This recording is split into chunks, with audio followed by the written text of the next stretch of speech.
నమస్తే అందరికీ తెలివితేటలు ఉన్నాయి. తెలివితేటలు లేని వాళ్ళు ఎవరు లేరు. అయినా ఒక్కొక్క సమయం సందర్భం వచ్చినప్పుడు తెలివితేటలు ఫెయిల్ అయిపోతున్నాయి. వాళ్ళకి పొరపాట్లు చేస్తారు, తప్పులు చేస్తారు, తప్పులపైన తప్పులు చేస్తారు. వాడు రాజకీయ నాయకుడు కావచ్చు, సగటు మనిషి కావచ్చు, విద్యావేత్త కావచ్చు, వ్యాపారవేత్త కావచ్చు, ఎవరైనా కావచ్చు, నేను కావచ్చు, ఇంకొకరు కావచ్చు. తెలివితేటలు ఇక్కడ రాయలసీమలో ఉండే విధానంలో ఒక అప్పని సొత్తు కాదు. తెలివితేటలు ఎవరికి వాడి ఎక్కువ ఉంటాయి, ఇంకొకరికి ఎక్కువ ఉంటాయి. ఒకరి మించి ఒకరికి తెలివితేటలు ఉంటాయి.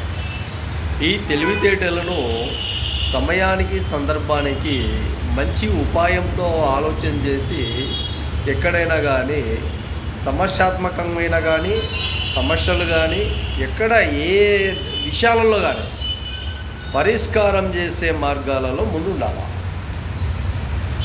అప్పుడు ఇతను చాలా తెలివిపరుడు, ఇతను చాలా గొప్ప వ్యక్తి, ఇతను చాలా మేధావి అని అంటారు. ప్రజలు బాగా గుర్తుపెట్టారు.